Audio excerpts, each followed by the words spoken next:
Mi nombre es José Castillo Rodríguez, soy oficial de Marina en retiro. Un buen tiempo me he dedicado al análisis político y social. Posteriormente he trabajado en el ámbito de la seguridad nacional y en la seguridad privada. Actualmente me desempeño en ese campo, ¿no?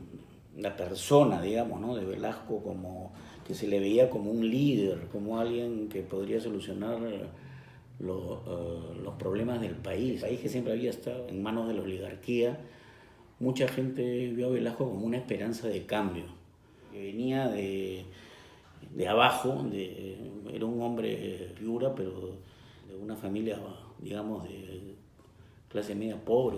Encarnaba de alguna manera que muchos peruanos de las clases populares, un líder que podría cambiar de alguna manera el país, ¿no? Que Velasco se había formado y tenía unas características de liderazgo peculiares. Personalidad es lo que la gente la indujo a confiar en él. Seguramente pienso yo que la idea era primigenia, digamos, era buena, no era mala, pero la aplicación fue mala, porque lo que hizo Velasco fue prácticamente, lo podría resumir en la frase que decía: el patrón ya no comerá más de tu pobreza. Era darle a la gente pobre la posibilidad de que ellos manejen sus propias tierras, pero lo que hizo es parcelar esas tierras que tenía el latifundista, y se la dio a gente con ninguna asistencia técnica. De repente, con un asesoramiento técnico, la reforma agraria hubiera tenido otro sentido. Los grandes latifundios fueron, digamos, distribuidos por gente que no supo ver en esa tenencia la posibilidad de hacerlas productivas, ¿no? Y toda la gente no estaba preparada en ese momento para esa responsabilidad grande. Tomó el gobierno, dijeron que no eran ni capitalistas ni comunistas. En realidad, pues, había mucho temor en esa época por la palabra comunismo, ¿no? Tuvieron que decir eso, pero ya sabían que de todas maneras iba a ser un cambio hacia la izquierda fuerte, ¿no? Un cambio social, económico, y además se dio en otros campos, ¿no?, como la educación, nacionalización de las empresas y otras decisiones que tomaron, que estaban muy distantes de ser capitalismo. Primero generó, pues, una expectativa impresionante en la población, sobre todo de bajos recursos, ¿no?, de gente de izquierda, que vieron en él una posibilidad de cambiar el Perú. La clase empresarial veían a Velasco como un enemigo, ¿no?, como alguien que podría destruir sus vidas. Chocó con muchos de ellos, ¿no? Deportó gente, con algunas decisiones como intervenir algunos medios de prensa, ¿no? Entonces, la gente que lo vio bien y que estuvo con él, yo creo que es la gente masa, ¿no?, la gente pobre y el sector intelectuales de izquierda, que pedían un cambio de gritos, pero el empresariado nacional y clase alta y media alta no lo veían como nosotros. Yo entré a la escuela naval y inició las escuelas militares, ¿no?, los mejores profesores de la UNI, de San Marcos. El nivel era altísimo. Yo estudié en el Colegio de la Inmaculada de los jesuitas, y era un colegio de clase media, que tenía dinero. Eran hijos de fundistas, ¿no?, en el norte, me acuerdo de los de la Piedra, gente que había perdido prácticamente todo. Esa gente fue fatal, porque la reforma agraria chocó directamente de su vida, ¿no?, lo que para ellos era realmente importante. Sobre lo que dice Aldo Mariatti, la apreciación que él hace de gestión de Velasco, creo que en parte es cierta, pero Aldo Mariatti también es un extremista de derecha.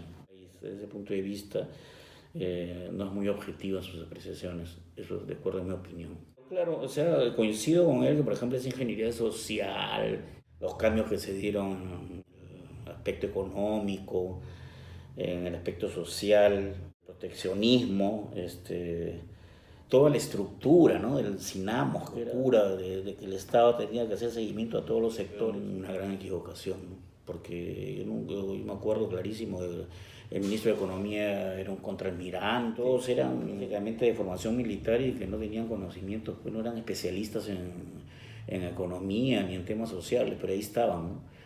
Por más asesores que tengan, al final ellos son los que figuran como los protagonistas de los ministerios de esa época. Una locura, ¿no?, de poner a los militares en todos los ministerios, a los marinos, a los aviadores, y ellos toman las grandes decisiones del país.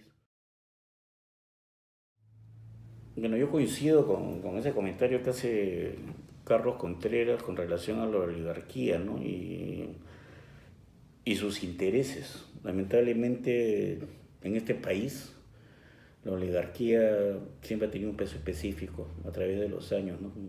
Esa clase oligárquica siempre se preocupó únicamente de sus intereses y no de lo que necesitaba el pueblo. La gente vivía en el Perú y de ahí la otra mitad del año, parte de su vida se la pasaban en Europa, en otros países lejanos de la realidad, la verdadera realidad social y económica del país, ¿no? Únicamente vivían sus intereses, por decirlo de alguna manera. Eso yo creo que sí ha sido y hasta ahora sigue siendo de alguna manera así, ¿no? Acá tendríamos que tener pues unos cambios profundos para que el país cambie realmente, ¿no? Ahora estamos viendo todo el tema de la corrupción, que es otro tema, pero que es preocupante, ¿no? Que el país hasta ahora no pueda cambiar.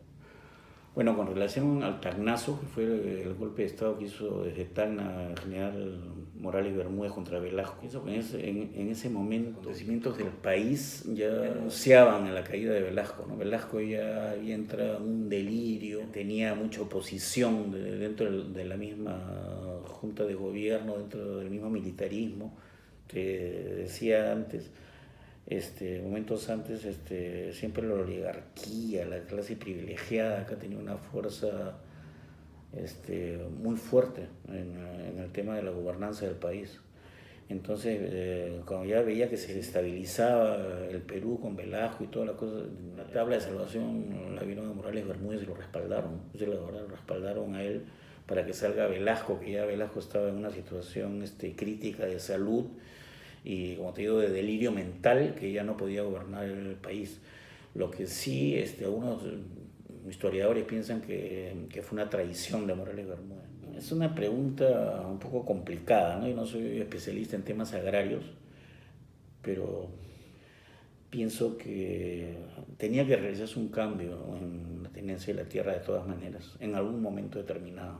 La oligarquía, los terratenientes tenían mucho poder, ¿no?